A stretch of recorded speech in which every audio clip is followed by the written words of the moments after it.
బర్ణ గారు కళ్యాణ్ గారిని పట్టుకొని తనూజ పప్పెట్ అయిపోయాడు. తనూజ గారు కూర్చోమంటే కూర్చుంటున్నాడు, నుంచోమంటే నుంచుంటున్నాడు. సో తనూజ గారి కమాండ్ కళ్యాణ్ గారి మీద ఎక్కువైందంట. సో ఇది బర్ని గారు అనడం చాలా ఆశ్చర్యంగా ఉంది.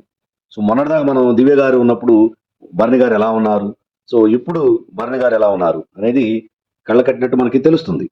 సో బర్ని గారు ఆడడం ఆశ్చర్యంగా ఉంది. Mostly jumbo pants ball game లో ఒక బాల్ అటు ఇటుగా పడినట్టు ఉంది. అది కూడా ఇద్దరి మధ్యలో వేస్తే తనుజ గారు తెలివిగా పట్టుకున్నారు.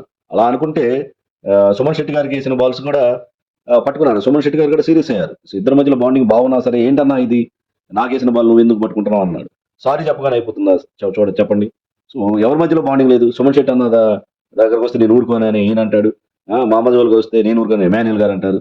సో మొన్నటిదాకా దివ్య గారి కమాండ్స్ ఫాలో అయిన వ్యక్తి, సో గురువు గారు నాగబాబు గారు వచ్చిన తర్వాత మారారు దివ్య గారు ఎలిమినేట్ అయినాక. సో బర్ని గారు కళ్యాణ్ గారిని తనుజ పప్పెట్ అనటం ఆశ్చర్యంగా ఉంది.